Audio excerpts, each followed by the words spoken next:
Hello, welcome, Cabbage here. It's the end of the month, so let's have a look at the sales report for Final Fantasy VII Ever Crisis. This will be for February 2024. The previous month, January, I said I was looking forward to seeing the results there, because that can inform us about a game's overall business plan. But February is also an interesting month to look at, because for pretty much every game, it's a big drop-off from January. But if a game can still manage a decent February, that means that they're doing something right. February is the lull that happens after the rush of limited units that start around October with Halloween. If you see anyone complaining about the rush of limited units during this time, then we know that they're new to mobile games. Alright, but as usual, let's look at the numbers for the September releases from last year. Final Fantasy VII Ever Crisis, 2.3 million. A little bit of a drop from last month, but not drastic. Power Pro down to 1.7, that's quite a big drop for them. Second month, the Ever Crisis has done better than that. Although, it might have something to do with the release of the console version of Power Pro. It'll be interesting to see if Ever Crisis goes the same way with the release of Rebirth. Then we have Dot Hero hanging in there with 2.9, and then Monster Hunter now quite a big drop down to 2.9 as well. I think the secret weapon for Ever Crisis this month was Guide Tifa.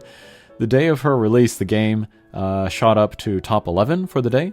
Smart move, nearly guaranteed to be a popular character, but also timely with the demo of Final Fantasy VII Rebirth that featured her prominently, and it kind of rescued their February. So I think if the developers are savvy enough to pull that off, I think the game is in pretty good hands, we can say. Okay, other Square Enix games. Painful month overall here. Twatsugai, which I pegged as probably the next to shut down, just had a live stream where they announced a stage play, and everyone saw that and was, what? Maybe the game isn't shutting down after all soon. But the numbers have been poor since launch, so I don't see a bright future for the game. And then War of the Visions had its third worst month ever, which is kind of worrying. This is definitely in the danger zone.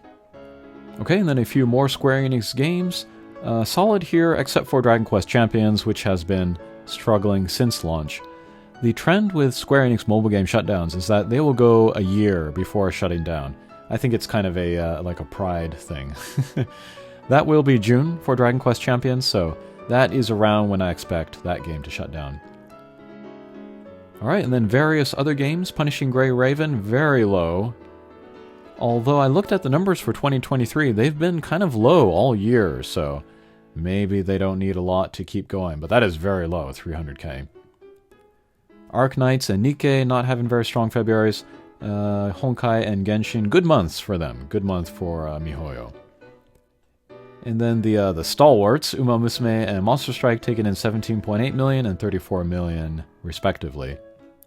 About 50% drops from January, but then that's also average for them, you know, looking back over the years. Nothing out of the ordinary, I'm sure they're not worried at all. Alright, and then to end, I just wanted to ask again how the release of Rebirth is going to affect your play of Ever Crisis.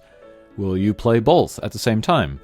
Will you drop Ever Crisis for Rebirth, maybe to pick it up again later? Will you continue to play Ever Crisis and not play Rebirth? Something that will be very interesting to see, and something I'm sure the Square Enix executives are watching, is if this kind of two-pronged attack can work and be profitable. It's tough to even get to this point, kind of schedule-wise. We've seen this with many other mobile games that try a multimedia approach, and it's very easy for one kind of key part to get delayed, and then the other one has to kind of like tread water or pick up the slack in the meantime. But yeah, getting these two games released so close together, this is like a perfect storm, a golden opportunity for Square Enix. Side note here, but I heard someone speculate that Final Fantasy VII Ever Crisis is going to go the way of reincarnation, that it will continue regardless of sales performance to tell the story it wants to tell. But no, Ever Crisis is here to make money. That should be pretty clear to everyone who's playing the game. Just because they have the same development company does not mean that they're going to have these same goals. Like First Soldier, you know, that was not doing well, so they pulled the plug on that, even though the story was not complete there. But yeah, talking about the mobile game industry, I just can't stress enough what a change the industry went through with the arrival of Genshin Impact.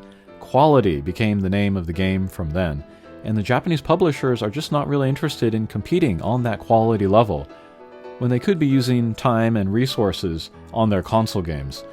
So I feel like this two-pronged attack may be Square Enix's last major gasp in mobile gaming. Popular IPs can keep you competitive, and concurrent projects can keep you competitive, so yeah, this is like a perfect storm here. Not to say that Square Enix is going to go bankrupt and disappear, not to say that they will stop making mobile games completely, but if Final Fantasy VII Ever Crisis does not work, I can see Square Enix scaling down everything and focusing on fewer projects.